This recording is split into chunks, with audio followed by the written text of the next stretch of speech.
투데이 핫경제입니다.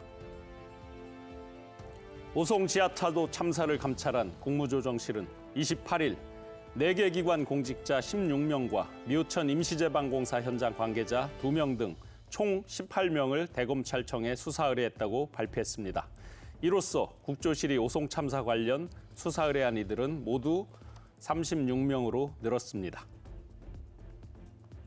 28일 통계청이 발표한 2023년 6월 산업활동 동향에 따르면 지난달 국내의 생산, 소비, 투자가 일제히 증가해서 2달 연속 트리플 증가세를 나타냈습니다. 반도체를 포함한 제조업 생산이 5분기 만에 증가 전환하는 등 둔화세가 다소 완화되는 모습입니다. 다음 달부터 특례 보금자리론 금리가 오릅니다. 한국주택금융공사는 주택가격이 6억 원을 넘거나 소득이 1억 원을 넘는 사람들을 대상으로 적용하는 일반형 금리가 다음 달 11일부터 0.25%포인트 인상된다고 오늘 밝혔습니다. 이렇게 되면 연 4.15에서 4.45%였던 금리가 4.4에서 4.7%로 변경되어 적용됩니다.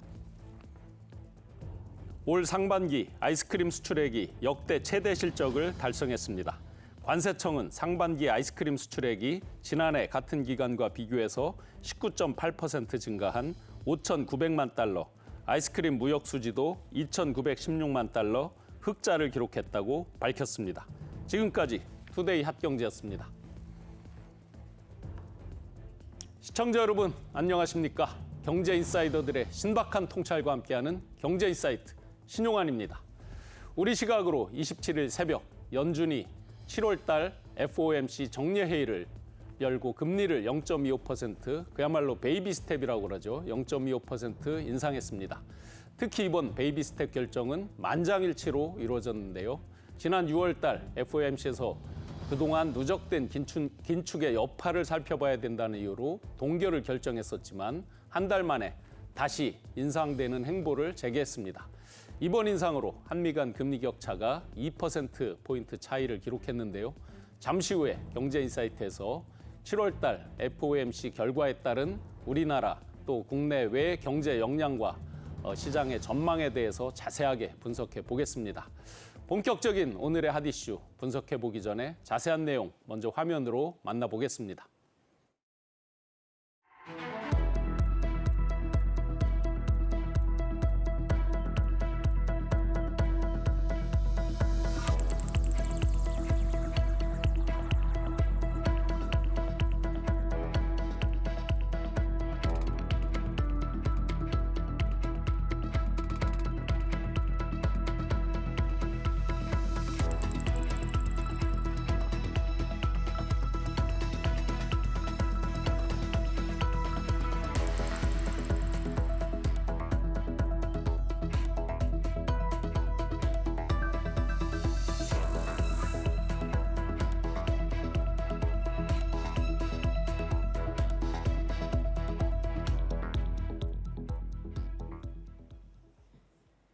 FOMC 금리 인상의 의미와 그 역량에 대해서 분석해 주실 전문가 두 분 소개해드리겠습니다.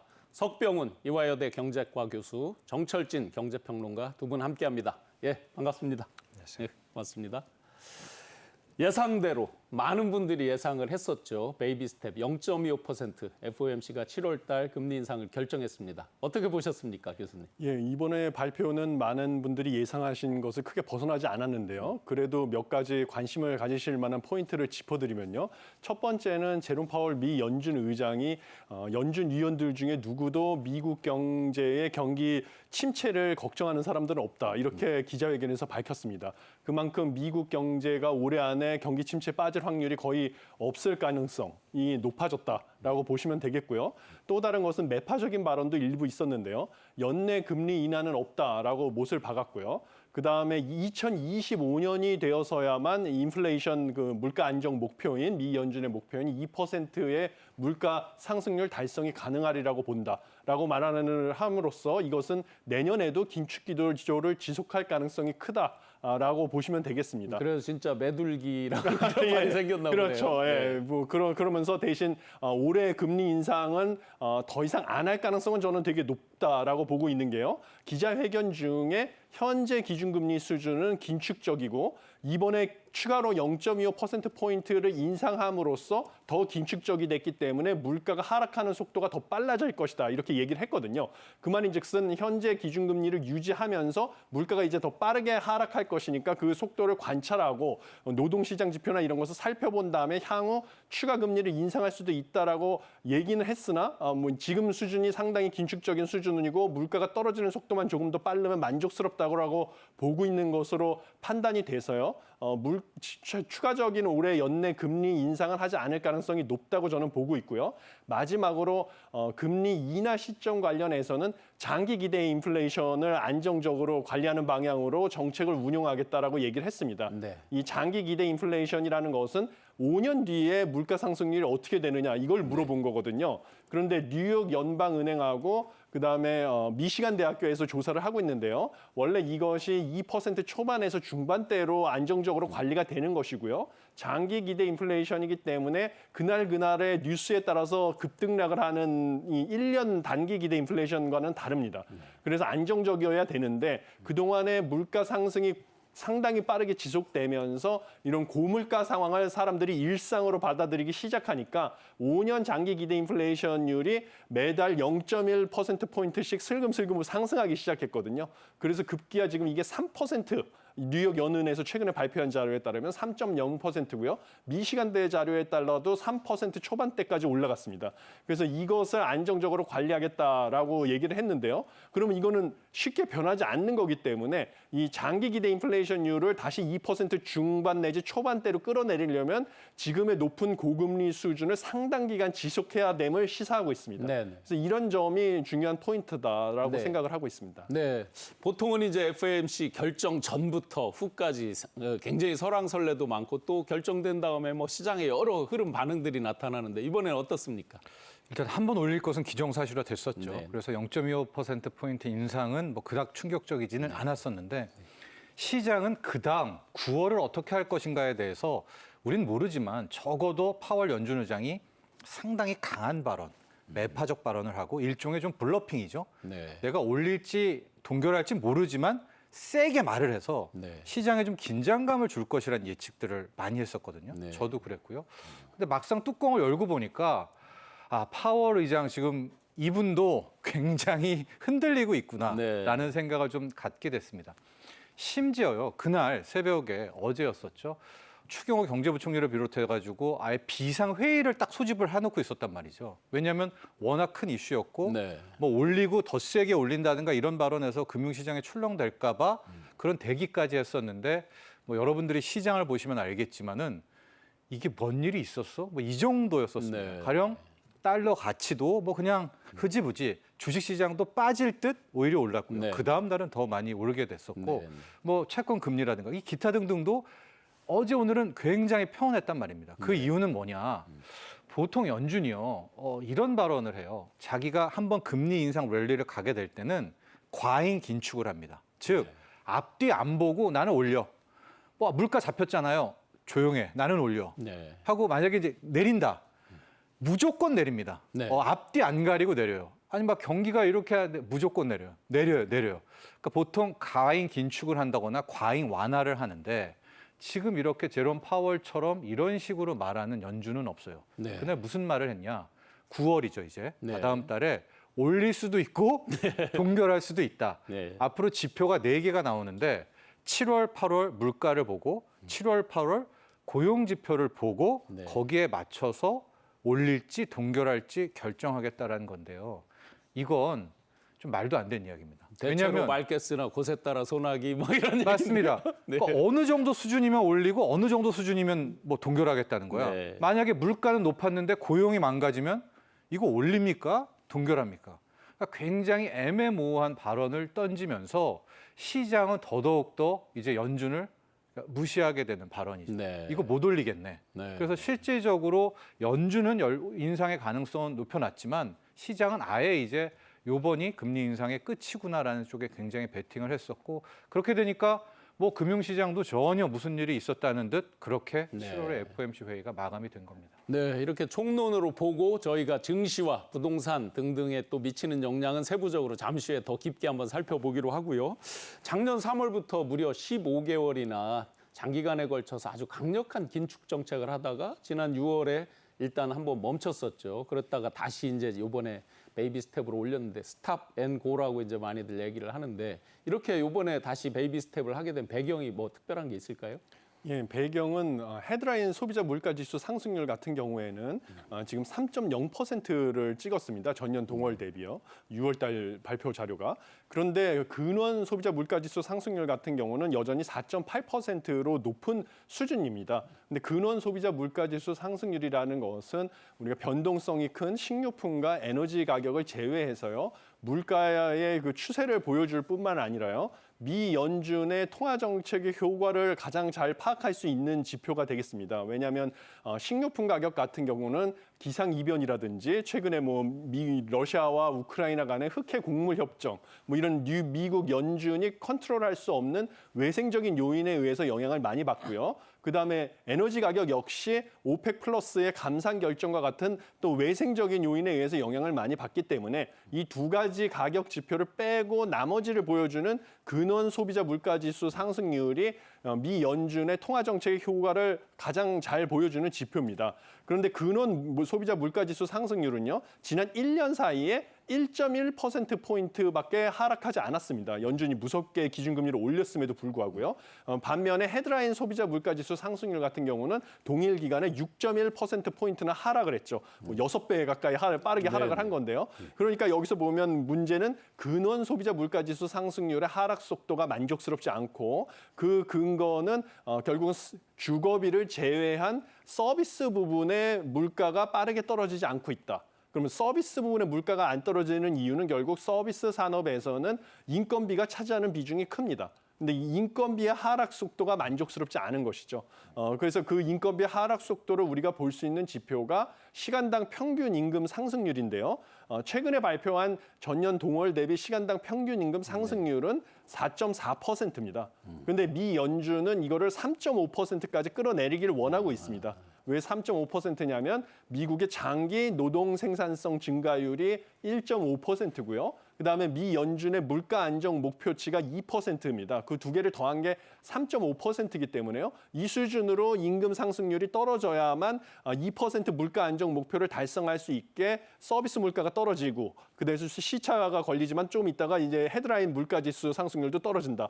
그래서 이거를 달성하기 위해서 기준금리를 추가적으로 이번에 올릴 수밖에 없었다. 이렇게 보고 있습니다. 네, 지금 교수님도 말씀 주셨는데 이제 근원 소비자 물가 CPI가 어느 정도 안정되면서 이번에 혹시 한 번 더 스탑 앤 스탑으로 갈 수도 있지 않았냐 이런 전망도 꽤 있었거든요. 근데 아마 인플레이션이나 경기 침체냐 어떤 거가 더 중하냐 이런 거에 대한 고민이 FOMC도 많았던 것 같은데 어떻습니까? 그렇습니다. 이제 중앙은행이 물가를 잡는 게 가장 큰 임무죠. 그리고 두 번째 좀 여력이 있으면 경기에 대한 신경도 좀 쓰면 됩니다. 그러니까 금상첨화는 뭐냐? 물가를 잡고 경기를 오히려 완만하게 띄우는. 그런데 이건 현실적으로 거의 불가능한 일이고요. 최악은 뭐냐? 물가도 못 잡고 경기도 망쳐버리는. 네. 그러니까 그 사이에 좀 타협할 수 있는 것이 물가만이라도 좀 잡자. 경기가 좀 나빠지더라도. 그래서 보통은 물가에 잡는데 더 이제 방점을 찍어야 되는 것이 중앙은행 또 연준의 목적이기도 한데, 자 지금 화면 속에 나오는 것은 이제 소비자 물가 추이인데요. 잘 보시면 지금 떨어진 것처럼 보이나 작년 6월이 9.1%잖아요. 예, 예. 작년 6월이 너무 높았기 때문에 지금 3%라는 이번 그 6월이 떨어진 거가 아니라 착시 내지 기저 효과라고 완전 볼 수도- 착시죠. 네. 예, 기저 효과인 거죠. 네, 9% 오른 작년 6월 9% 오른 데에서 3%가 또 오른 셈이었었고요. 네. 또 하나 저 착시 효과의 가장 핵심은 국제 유가가 급락해서였기 때문입니다. 그러니까 네, 네. 저 그래프를 보면 뭘 생각할 수 있느냐? 7월부터는 작년 7월에 이미 물가가 이제 떨어지고 있잖아요. 네, 네. 오르겠구나. 게다가 만에 하나 국제 유가가 또 오르면 크게 오르겠구나라는 생각을 가질 수가 있게 되고요. 네. 그다음 국제유가도 국제 지금- 유가가 네. 나오고 있는데 스물스물 78달러예요. 저게 80달러, 83달러가 넘어가면은 위가 완전히 열리거든요. 그러니까 지금 자칫 연준이 하다가는 물가도 못 잡고 경기도 못 살리는 상황에 빠져 있기 때문에 뭐 저도 그렇고 시장도 그렇고 앞뒤 안 가리고 물가부터 때려잡아야 된다라고 하는데 지금 연준이 망설이는 뭐 여러 가지 이유 중에 뭐 하나가 이제 경기에 대한 생각도 있겠고요. 지금 나오는 것은 이제 코어 CPI라고 해서 에너지와 먹거리 가격을 뺀 물가인데 거의 안 떨어지고 있죠. 네. 그러니까 물가는 지금 하나도 안 잡혔다는 거예요. 국제 유가가 떨어졌기 때문에 마치 물가가 떨어진 것처럼 보이지만 실제 생활 물가, 미국인들이 살아가면서 겪는 물가는 지금 고만고만하고 그대로다. 이런 상황이라면 제가 앞서도 다시 처음에 말했지만 과잉 긴축해야 되거든요. 네.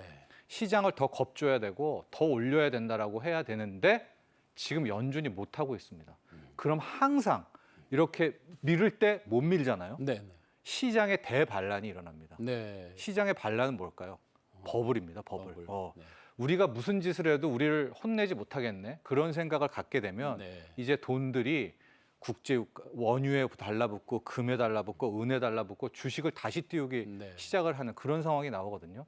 그래서 저는 어제라 최근에 좀 연준이 더 강력한 행보를 보였으면 하는데 너무나 주춤주춤해서 이러다가는 만에 하나 9월에 진짜 금리를 못 올리게 되는 순간에는 그 상당한 버블이 올 수도 있겠구나. 이제 그런 생각까지도 했던 그런 하루였었습니다. 네. 의미를 좀 다른 시각에서 많이 봐야 되겠네요. 그 전문가들이 분석할 때 진짜 이번 FOMC에서 베이비 스텝한 그 효과 역량에 대해서 분석하려면 주말까지 봐야 된다. 그러면 미국은 뭐 한국보다 하루 더 뒤겠죠. 이렇게 이제 많이들 예측하는데 실제 이런 장단기적인 영향이나 전망 어떻게 보십니까? 예, 단기적으로는 사실 시장에 큰 영향을 주기는 어렵습니다. 미국의 금리 결정만 가지고서는요. 네. 왜냐하면 이번에 0.25%포인트 인상할 것, 그다음에 추가 인상의 가능성을 배제하지 않을 것, 이것은 뭐 시장에 이미 전문가들도 다 예측을 하던 바였기 때문에 기존의 뭐 주식 가격이라든지 환율에 다 반영이 돼 있었습니다. 그래서 단기적으로는 큰 영향을 미치지 못하겠지만요. 이것보다 더 큰 영향을 미칠 수 있는 것은 제가 보기에는 오늘 발표될 일본은행의 네. 통화정책 기조 전환 여부, 그것이 오히려 더 큰 영향을 미칠 가능성이 크고요. 일본은 대규모 개방 경제이기 때문에 일본에서 통화정책의 기조가 바뀐다든지 이러면 이건 세계 금융시장에 영향을 미칠 정도로 파급 효과가 크거든요. 뭐 그런 것이 오히려 좀 미국의 자산 시장에 영향을 미칠 가능성이 있고요. 그다음에 장기적으로 봤을 때는 기준금리 이번에 추가적으로 인상을 하고요. 저는 추가 인상은 현재까지는 필요하지 않다고 보지만 이 높은 수준을 적어도 내년 하반기까지는 상당 기간 오랫동안 유지를 할 것으로 보이는데요. 이렇게 금리가 높은 수준이 유지가 되면 미국 같은 경우는 기업의 입장에서 점점 자금 조달이 어려워지는, 왜냐하면 특히 빅테크 기업 같은 경우는 현재 투자 자금을 많이 조달을 해서 투자를 늘려서 미래에 높은 수익을 달성할 것이 예상되는 기업들이거든요. 이런 빅테크 기업 같은 경우는 투자 자금을 대출해서 조달을 할 때 대출 금리가 높아지니까 투자 자금을 조달하기 어려워서 앞으로 성장성이 좀 떨어질 가능성이 커지는 것이고, 이런 기업들이 여러 자금 조달에 어려움을 겪게 되면 고용에 대한 수요도 좀 낮아질 가능성이 커서 노동시장에서 우리가 아까 제가 말씀을 드린 시간당 평균 임금 상승률도 시간이 다 갈수록 좀 하락할 가능성이 커진다. 이렇게 보시면 되겠습니다. 네. 지금 교수님도 말씀 주셨는데 이제 어제 그 유럽은행도 0.25, 유럽중앙회 ECB도 이제 0.25로 올렸고 일본이 곧 앞두고 있는데 유럽의 인상과 일본의 전망 어떻게 보십니까? 일단 유럽은 할 만큼 한 것 같아요. 네. 특히 어제 ECB 라가르드 총재 발언을 보면 일단은 급박하게 올렸던 금리 인상을 약간 멈출 것 같은 그런 느낌을 받았었거든요. 일단 유럽중앙은행 같은 경우에는 이제 기준금리를 한 번 더 베이비 스텝을 밟게 되면서 우리보다 높아요. 4.25까지 왔기 때문에 그것은 반대로 말하면 유럽의 지금 물가가 높기 때문인데 물가만 잡으려고 계속해서 금리를 올릴 수도 없다는 말씀을 제가 드렸지 않습니까? 네. 그래서 라가르드 총재가 경기 침체에 대한 우려를 이야기를 했거든요. 어젯밤에 이것은 결국 나는 금리 안 올릴 거야 이렇게 말하지는 않죠. 네, 중앙은행장이 네. 내가 이제는 이제 통화 금리 올리는데 좀 신중할 거야라는 이야기를 이제 했었고요. 이렇게 되면서 유로화가 굉장히 이제 약해지기 시작한 거예요. 이제 유럽의 금리 인상도 이쯤이구나. 그리고 바통은 이제 일본 중앙은행이 넘게 되는데요. 우리 시각으로 3시 반에 기자회견은 있게 될 것 같고 지금 윤곽은 나왔습니다. 일본이 YCC라는 좀 어렵긴 한데 Yield Curve Control이라는 걸 좀 해서 단기 금리는 이제 마이너스 금리이긴 하지만 이 장기 금리를 플러스 마이너스 0.5%의 밴드를 유지를 하는 거예요. 그래서 만에 하나 일본의 시장 금리라고 그냥 표현을 할게요. 네. 0.5를 넘어서게 되면 일본 중앙은행이 나서서 이제 채권을 사줘가지고 다시 떨어뜨리는 건데 이번에 발표 내용 제가 나온 것을 지금 봤더니 내용은 건드리지는 않았거든요. 플러스 마이너스 0.5도 유지하고 단기 금리도 마이너스 0.1을 유지하는데 다만 0.5가 넘더라도 바로 들어가지 않겠다. 즉 위를 좀 열어도 그러니까 일본의 이제 시장 금리가 0.53, 0.5 플러스가 되더라도 바로 들어가서 그 채권을 사주지 않겠다라는. 그러니까 즉 이게 서막이 열린 거죠. 이제 일본도 이제 저금리로 끌고 가진 않겠다. 그 이유는 일본의 인플레도 지금 상당합니다. 네. 3월, 4월 코어 CPI가 벌써 3%대가 나왔거든요. 그러니까 우리보다도 지금 인플레가 더 높은 일본도 그런 상황이어서 엔화 약세는 더 이상 지킬 수가 없다. 그러면 이제 시장 금리를 올리는 것을 용인하면서 일부러 가는 엔화 약세도 서서히 마감된다라는 것을 표출을 했었습니다. 이렇게 되니까 시장에 나온 상황은 두 개예요. 첫 번째는 엔화 강세가 나왔겠죠. 네, 네. 두 번째가 미국의 국채 금리가 지금 10년물이 4%가 넘어요. 네.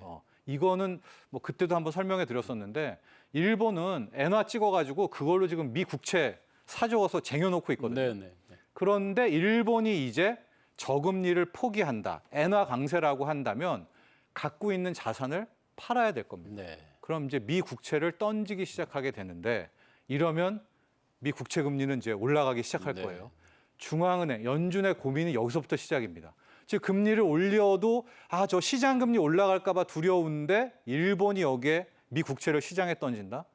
그러면은 금리를 어떻게 또 올립니까? 네. 네. 나아가서 연준이 또 양쪽 하나 해야 될지도 모르는 상황이 왔기 때문에 자 이제 조금 있다가 이제 신임 총재죠. 신임 총재 아마 기자회견도 나오게 될 텐데 일본 중앙은행이 먼저 말씀드리지만은 플러스 마이너스 0.5는 유지하되 0.5%가 넘더라도 바로 개입하지 않는다. 네. 이건 상당히 이미 일단 더 이상의 저금리는 안 하겠다는 표현이었기 때문에 오늘 밤 또 다음 주에는 아마 일본 중앙은행의 이번 정책이 또 영향을 미치게 될 것 같습니다. 네, 이렇게 쪼아놨는데 다시 양적 완화 어떤 상황이 되면 굉장히 고심은 깊어질 것 같긴 한데요.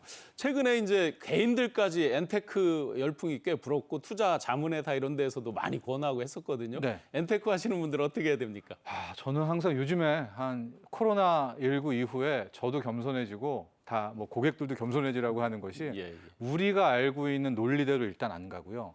쏠림이 나오면 어떤 진리를 다 깹니다. 하고 그 쏠림이 나왔던 것을 다 망가뜨리고 갈 방향을 가거든요. 그러니까 지금 10명 중 9명, 100명 중 99명은 엔화가 이제 강해질 거라고 예측을 다 하겠죠. 또 오늘 이렇게까지 했으니까 그게 맞기는 하지만 저는 예단하지 말고요. 정립하라. 네. 한 1년간 1,000만 원 있으면 100만 원씩 10번 집어넣는 게 낫지. 예. 여기에서 쉽게 또 엔화 강세에 배팅하는 것도 위험하다. 물론 앞뒤가 안 맞죠. 제가 이제 앞서서는 일본이 소위 말하는 이제 엔화 약세를 포기했기 때문에 엔화 강세일 것이다라고 얘기해놓고 또 배팅하지 말란데 그 방향과 또 투자가 다를 수가 있기 때문에요. 네. 엔화 강세의 흐름은 맞습니다만 뭐 가진 돈을 한꺼번에 넣는다거나 이런 것들은 좀 지양하라고 말씀드리고 싶습니다. 네. 걱정이 정말 커졌습니다. 왜냐하면 대한민국이 초유의 그동안 겪어보지 못했던 2% 미국 금리와 격차 아마 그 사상 최초인 것 같은데요. 그러다 보니까 이제 원 달러 환율 상승이라든지 또 그에 따라서 이제 자금 해외 유출 이런 것들이 굉장히 걱정되고 있는데 국내 경제 또 국내 금융 시스템에 미칠 영향 어떻게 보십니까? 제가 보기에는 지금의 금리 차 가지고 원 달러 환율이 급등을 한다든지 아니면 주식 시장이랑 채권 시장에서 외국인 투자 자금이 급격하게 빠져나갈 가능성은 없다고 봅니다. 왜냐하면 원 달러 환율 같은 경우는요, 단기에는 한미 금리 차에 의해서 영향을 받을 수가 있습니다. 그렇지만 중장기적으로는요, 한국과 미국 경제의 기초 체력에 의해서 결정이 됩니다. 근데 기초 체력으로 우리 경제학자들이 많이 보고 있는 지표들은 두 나라의 소비자 물가 지수 상승률, 그다음에 두 나라의 통화량 증가율, 그다음에 뭐 실질 GDP의 성장률이죠. 경제 성장률 이런 지표들을 보는데요. 한국과 미국 간의 소비자 물가지수 상승률만 보더라도 한국은 이미 2%를 찍었어요. 2.7%가 됐고요. 전년 동월 대비. 미국은 3.0%입니다. 이 말인즉슨 달러화가 원화보다 상대적으로 가치가 빠르게 떨어지고 있는 것이 의미하기 때문에요. 지금 한미 금리 차가 벌어졌을 때 단기에는 원달러 환율이 뛸 수도 있지만요. 중장기적으로는 한국의 경제 기초 체력이 미국보다 낮기 때문에 다시 1,200원대로 서서히 수렴해 갈 가능성이 큽니다. 네. 그래서 원달러 환율 때문에 한국의 기준금리를 기계적으로 따라서 올릴 필요는 없고요. 그리고 투자자금 같은 경우도요. 채권 시장 같은 경우는 우리나라 채권 시장에 들어오는 투자 자금은 국부 펀드라든지 아니면 각국의 중앙은행이 가지고 있는 외환 보유고 같이 장기 투자 자금이 들어오고 있습니다. 그래서 한미 금리 차가 벌어진다고 해서 채권 시장에서 외국인 투자 자금이 또 이탈할 일도 거의 없습니다. 그다음 주식 시장에서는 조금 이탈할 가능성이 있지만요. 이 모든 것을 감안해 봤을 때 단순히 한미 금리 차가 2%포인트 역대 최대 폭으로 벌어졌다고 해서 당장 우리나라에서 외국인 투자 자금이 뭐 썰물 빠지듯이 빠져나가고 원달러 환율이 급등하고 이럴 것을 걱정하실 필요는 전혀 없다라고 저는 말씀을 드리고 싶습니다. 네, 그래서 그런지 지금 한국은행 고심도 깊을 텐데 이창용 한국은행 총재가 기계적으로 대응하지는 않겠다. 격차는 좁히긴 해야 되겠지만 뭐 단순히 2%로 벌어졌다 그래서 뭐 논리상 기계적으로 대응하지 않겠다 이렇게 입장을 보고 있는데 어떻습니까? 그런 것 같아요. 작년 연말부터 그런 얘기를 계속해 왔고요. 예. 이창용 총재는 이제 본인의 한 말, 또 한국은행의 정책 방향을 계속해서 지금 유지하고 있는 네네. 상황이고요. 너무나도 다행이고 또 어쩌면 이창용 총재가 잘하고 있는 걸 수도 있는데 올해 지금 상반기만 놓고 보면 주식 채권으로 국내 시장에 달러 자금이 22조 원이 순유입됐거든요. 네. 이게 참 역설이고 아이러니죠. 미국의 금리가 높은데 예. 이제는 1.75%포인트에서 2%나 더 높아졌는데 안 빠지고 들어온단 말입니다. 이제 그런 차원에서 보면 우리가 그동안에 배웠고 알고 있었던 그런 정책 외에 지금 달러 자체에도 어떤 큰 기조적인 문제가 있다. 뭐 여기서부터는 이야기가 너무 커지게 되니까 예. 저렇게 미국의 금리가 더 높은데도 달러를 안 갖고 우리 한국 주식을 가지러 한국 채권을 가지고 들어와. 근데 여기서부터는 너무나 큰 뭐 의문이고 담론이 되니까요. 네네. 일단은 우리부터 할 일은 언제 또 빠져나갈 수가 일지 그렇죠. 모르잖아요. 이제 네네. 그걸 와치하는 것이고 한국은행도 기계적 대응은 안 하겠다. 네. 다만 외환 시장의 쏠림 현상하고 급격한 변동성. 이게 뭐냐? 쏠림 현상이란 거는 달러가 확 빠져나가는 거. 변동성은 뭐냐? 원달러 환율이 지금 막 1270원, 80원대인데 이게 1300원, 1450원. 이렇게 되지 않는 한 격차에는 신경 쓰지 않는다. 바꿔 말하면 그런 상황이 나오면 울며 겨자 먹기이긴 하지만 원화를 지키기 위해서 또 금리 인상을 하겠다는 이제 네. 그런 대비책이 있기 때문에 뭐 통화 정책은 현재까지는 저는 안정적으로 이끌어가고 있다 이렇게 보고 있습니다. 네. 대한민국 경제에도 직접적인 영향을 미치고 있는 FOMC의 금리 인상 결정의 영향 여러 가지 의미에 대해서 지금 짚어보고 있습니다. 한국은행이 이제 4번 연속 기준금리를 3.5%로 유지 동결하고 있는데요. 그런데 이제 몇 가지 또 우려가 있습니다. 1,000조에 육박하고 있는 우리 가계대출 계속 지금도 그 가계대출이 증가되고 있는 추세인데요. 가계대출 현황이 나아지지 않고 있고 그래서 이제 한국은행의 고심도 점점 더 깊어질 것 같습니다. 앞으로 기준금리에 대한 우리 한국은행의 행보 어떻게 될지 먼저 준비한 화면 보시고 계속해서 이어나가겠습니다.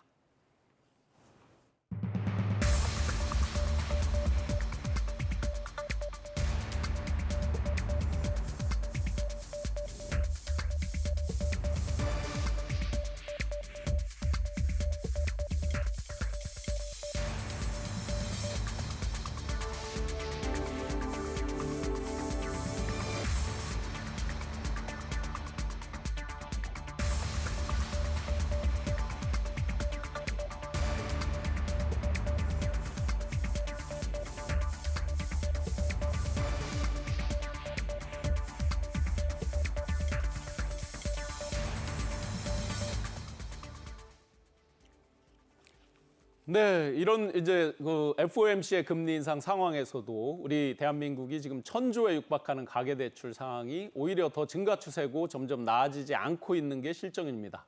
그리고 또 수출 부진, 새마을금고 그다음에 부동산 프로젝트 파이낸싱, PF 부실 이런 것들에 의해서 금융위기 가능성까지 대두가 되고 있는 상황인데요.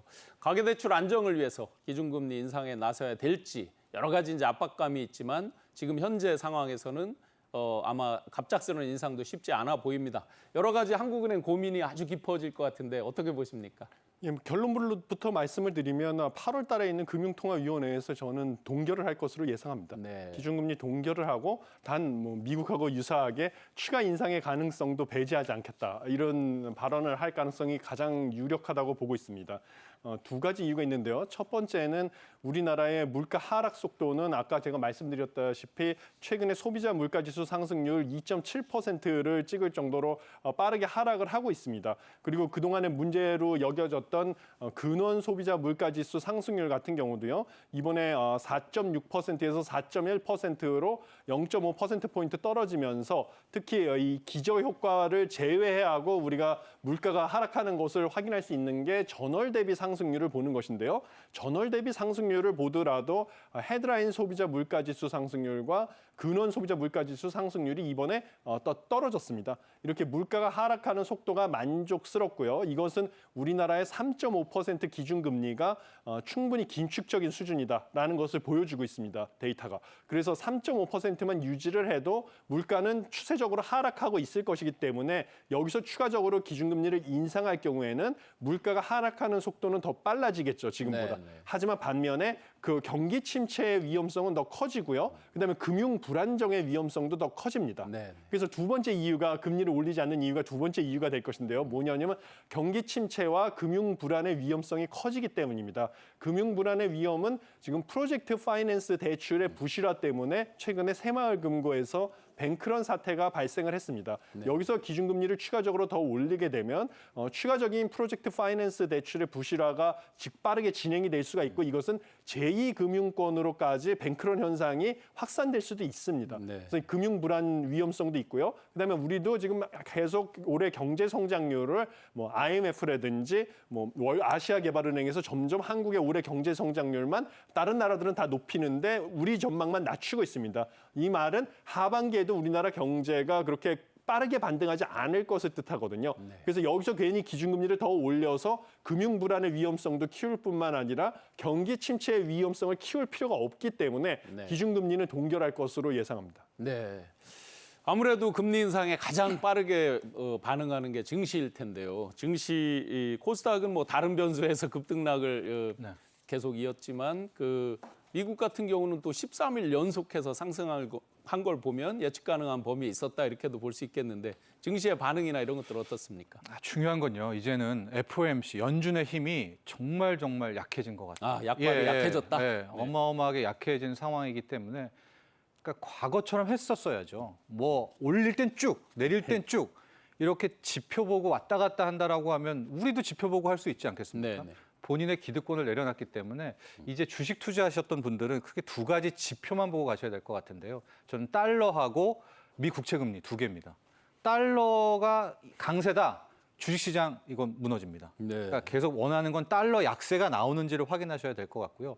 두 번째가 국채 금리예요. 지금 직전에 또 확인해 봤더니 10년물이 4.02%거든요. 이건 아마도 일본이 이제는 엔화 약세를 포기한다는 그런 우회적 발언 때문에 야 일본이 미 국채 던지겠구나라는 이제 우려가 이제 반영돼가지고 오르는 것 같거든요. 이게 오르기 시작하면 또 재미없죠. 주식은. 네. 그렇기 때문에 아마 우리 시청자분들은 달러가 계속 약해져야지 얘가 살아나면 이제 주식 그만하셔야 되고요. 국채 금리 역시도 3.8, 3.5 밑으로 떨어져야 그나마 주식 할 만하지 이게 4.2 또 일본에 따라서 이게 4.5까지 가면 분명히 주식시장 또 한번 흔들릴 테니까 이제 연준과는 상관없이 그게 진짜 못 믿겠어요. 오히려 시장을 보고 대응하는 게 맞을 것 같아요. 네. 증시만큼 또 민감하게 반응하는 게 이제 부동산 시장일 텐데요. 좀 전에 교수님 말씀 주셨듯이 새마을금고 연체율 증가라든지 뭐 또 지금 증권사들 그 연체율 증가 문제, PF 부실 문제 이런 것들이 계속 대두되는데 부동산 시장의 반응은 어떻습니까? 부동산 시장 같은 경우는 저는 추세적으로 계속 상승할 것이다. 이미 3월 내지 4월에 저점을 확인하고요. 추세적으로 상승할 것이다라고 예측을 하고 있습니다. 왜냐하면 여러 가지 근거가 있는데요. 부동산 가격에 영향을 미치는 것은 경제학에서 선행 연구에 따르면 물론 중요한 건 금리도 있고요. 네네. 그다음에 부동산 주택 시장 가격에 대한 시장에서의 참여자들의 전망도 있고요. 그다음에 시장에 있는 참여자들이 대출을 얼마나 추가로 끌어올 수 있는지, 이 대출 제약의 정도, 그다음에 앞으로 향후 주택에 대한 공급이 얼마나 가격 변동 시에 얼마나 바뀔 수 있는지 이런 것들이 주택 가격에 영향을 미칩니다. 근데 우리나라 같은 경우는 일단 기준금리는 현재 최종금리 수준에 도달했다고 저도 예측을 하고 있고 많은 시장 참여자들도 예측을 하기 때문에요. 앞으로는 현 수준을 유지하다가 내려갈 일만 남았습니다. 그다음에 대출 규제 측면이 문제인데요. 부동산 연착륙을 시키겠다, 부동산 시장 연착륙을 시키겠다는 명목으로 정부에서 이런저런 이유로 총부채 원리금 상환 비율 규제의 예외 적용을 늘려주고 있습니다. 이러기 때문에 뭐 특례보금자리론 이런 거를 이용해서 추가적으로 대출을 받아서 집을 살 수 있는 여력이 생기기 시작을 했습니다. 이런 이유도 있고요. 그다음에 중요한 것은 주택 가격에 대한 전망이 바뀌었다는 점입니다. 그래서 한국은행의 주택 가격 전망 CSI 지수 최근에 발표한 걸 보면요. 100을 넘어섰거든요. 100이 넘어선다는 이유는 1년 뒤에 주택 가격이 지금보다 더 상승할 것이라고 예측을 하는 가구가 그렇지 않은 가구보다 더 많다는 소리입니다. 근데 제가 계산해 본 결과에 따르면 교차 상관계수로 분석을 해본 결과에 따르면 이 CSI 주택 가격 전망 CSI 지수가 전국 주택 매매 가격 지수를 약 3개월 선행하는 걸로 알려져 있는데요. 이것이 작년 11월부터 저점을 찍고 지금까지 계속 상승을 해왔습니다.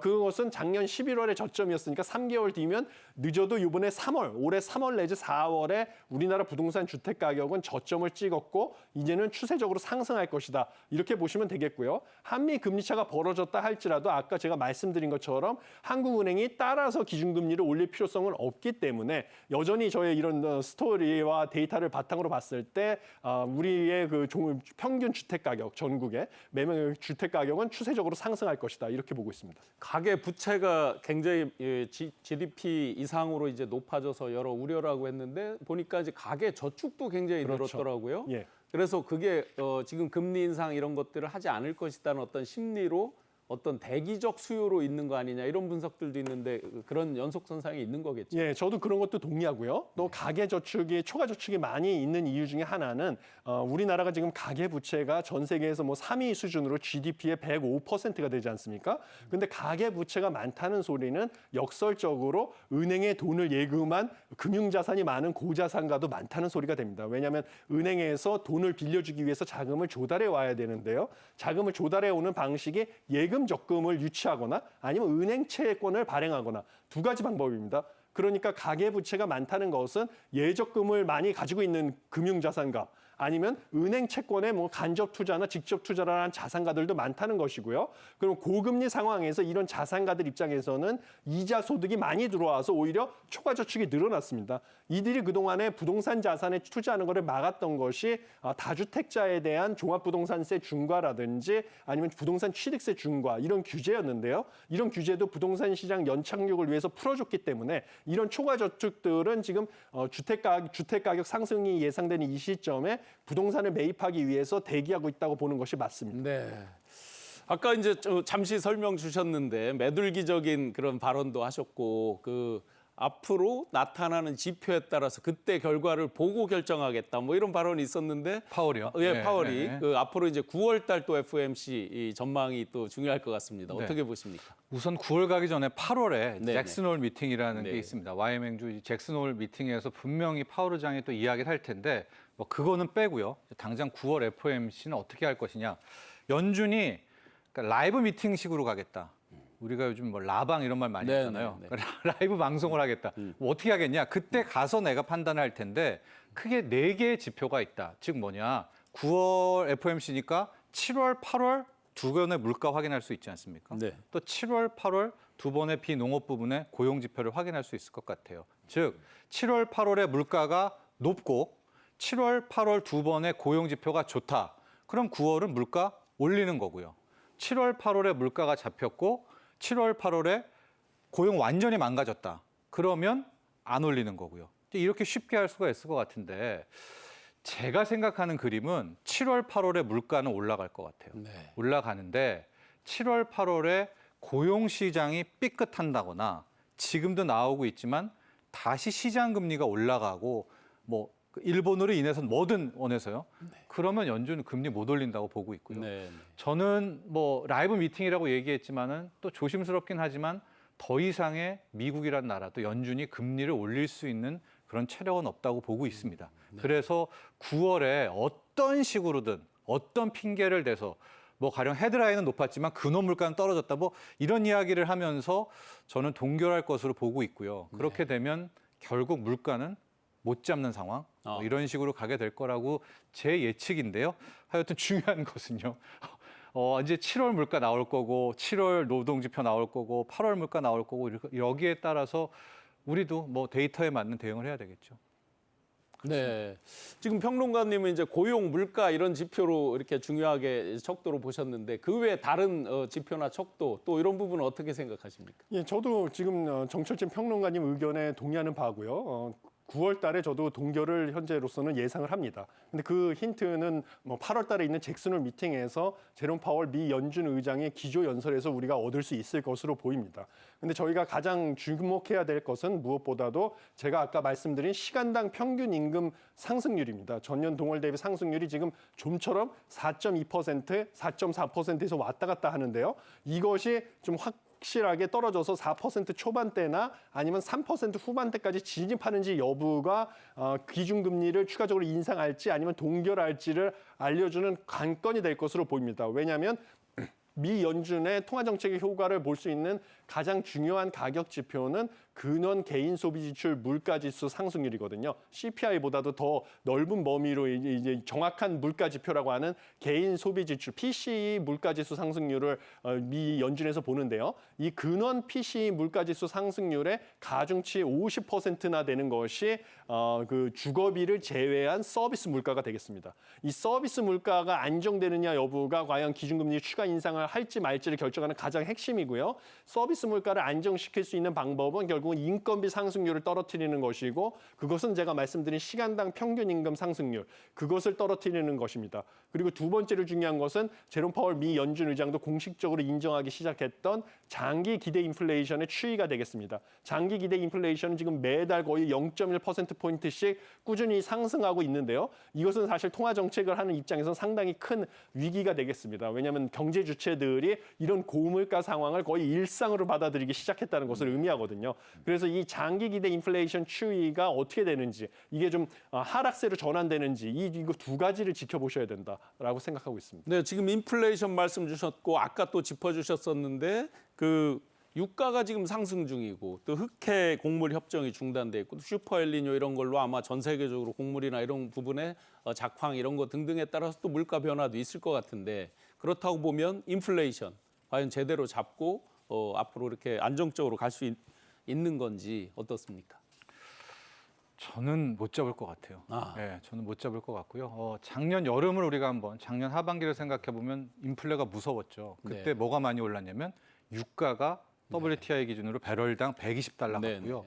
밀 가격, 옥수수, 뭐 설탕, 커피 폭등을 했었습니다. 네. 그게 지금 물가가 왜 잡혔냐? 지금 화면에도 나오지만 이게 120달러에서 쭉 떨어지면서 최근에 뭐 69달러까지 갔었습니다. 여기서 더 떨어졌어야 되는데 지금 다시 살아나고 있고요. 만에 하나 이제 저기 WTI에서 상단선 81, 83 보이는데 다시 83달러를 제치면 위가 또 확 열리면 유가가 오르면 게임 끝이죠. 이 인플레 물가는 거의 원유 가격이 차지하는 이 가중치가 35%가 넘는데 근데 또 하나가 지금 러시아가 또 목리를 부릴 가능성도 여전해요. 네. 흑해 곡물 협정이라고 해서 일단 1년간 거의 10개월간은 우크라이나의 곡물이 빠져나가는 그 흑해에 대해서는 러시아가 건드리지 못하는 협정을 맺었는데 이제 그거를 파기 선언을 했지 않았었습니까? 아직까지 건드리지는 않고 있으나 여차하면 러시아가 또 나설 수 있겠죠. 그러면 간신히 떨어뜨렸던 저 밀 가격 또 오르기 시작을 하고요. 설상가상 지금 슈퍼엘니뇨잖아요. 네. 작황의 결과는 앞으로 3개월 뒤에 나오겠지만 시장에 먼저 알려줄 겁니다. 좋지 안 좋은지는. 네. 시장이 가장 똑똑하니까요. 만에 하나 유가랑 곡물 가격 두 개가 다시 오른다? 하반기는 못 잡을 가능성이 높은데 잡는 유일한 길은 때려 올려야 되는데요. 네. 금리를. 네. 지금 연준의 행태가 그럴 마음이 전혀 없어요. 뭐에 쫓기는지. 그렇다면 저는 하반기는 또 한 번 물가 상승에 뭐 그런 시대가 다가온다 이렇게 보고 있습니다. 지금 두 전문가 말씀을 이렇게 듣다 보니까 정말 전 세계 경제가 마치 한 국가나 한 그 지역처럼 움직인다라는 그런 느낌까지 드는데요. 마지막으로 이제 이런 FOMC 이런 금리 인상 등등과 맞물려서 한국은행 고민은 계속 깊어질 텐데 앞으로 어떻게 대처하는 게 좋을지 마무리 말씀 부탁드리겠습니다. 예, 한국은행 같은 경우는 미 연준의 금리 인상 여부와 상관없이 우리의 길을 가면 된다고 보고 있습니다. 왜냐하면 원래 작년만 해도 하더라도요. 미 연준이 기준금리 인상함에 따라서 유럽중앙은행, 한국은행 다 따라서 기준금리를 인상해서 쫓아가는 형국이었습니다. 근데 올해 들어와서 미 연준에서 기준금리를 인상해도 캐나다 중앙은행이나 호주 중앙은행, 유럽 중앙은행 등이 동결을 하거나 나중에 미 연준에서 동결을 할 때 따라서 오히려 인상을 하거나 이런 식으로 각국의 중앙은행들이 서로 차별적인 통화 정책 운영하는 것을 보여줬습니다. 이것은 무엇을 의미하냐면요. 지난 1년간 고물가를 잡기 위해서 모든 중앙은행들이 꾸준히 기준금리를 인상해 와서 그 각국의 기준금리 수준이 현 상태만 유지를 하더라도 추세적으로 물가를 떨어뜨릴 수 있는 충분히 긴축적인 수준에 도달했음을 의미합니다. 여기서 기준금리를 추가적으로 인상을 하면 물가가 떨어질 속도는 빨라지지만 우리 경제가 경기 침체에 들어갈 위험성이 커지기 때문에 우리 경제의 상황을 판단을 해서 우리 경제에 맞는 그 물가 하락 속도, 그다음에 경기 침체의 위험성을 놓고 판단을 하셔야 되고 저는 그것은 동결이다라고 생각을 하고 있습니다. 네. 앞으로 어떻게 해야 될까요? 마무리 말씀 부탁드립니다. 이창용 총재가 거의 말한 대로 행동을 하시더라고요. 네. 금리 인하는 없다라고 했으니까 금리 인하는 없을 것 같고 추가 인상 가능성은 늘 열어놓은 것 같아요. 또 저는 금통위 위원들도 3.5가 터미널 레이시라기보다는 3.75에 대한 논의를 하고 있는 것 같거든요. 그렇다면은 당장 8월은 아니더라도 하반기 언젠가 물가가 한국은행 생각하기에 굉장히 높은 임계치를 떠났을 때는 저는 한 번 정도의 여력이 있다. 그래서 제가 생각하는 우리나라의 마지막 최종 금리는 3.75, 미국은 5.5. 저는 이렇게 예상하고 있습니다. 네. FOMC 금리 인상에 따른 우리 증시 영향, 부동산의 영향, 또 한국 경제에 미치는 영향, 그리고 전체 글로벌 경제에 미치는 영향 등까지 자세하게 분석해봤습니다. 오늘 FOMC 금리 인상이 미치는 영향에 대해서 분석해주신 두 분 감사드립니다. 네, 고맙습니다. 네. 경제인사이트 오늘 준비한 소식은 여기까지입니다. 다음 이 시간에는 결혼자금, 증여공제 등으로 최근에 아주 핫 이슈로 부상을 했죠. 27일 정부가 발표한 2023년 세법 개정안 내용에 대해서 특히 우리 생활 속에 아주 가까이 있는 내용들의 개정안들이 많거든요. 그런 부분에 대해서 자세하게 분석해 보겠습니다. 오늘도 함께해 주신 시청자 여러분 고맙습니다.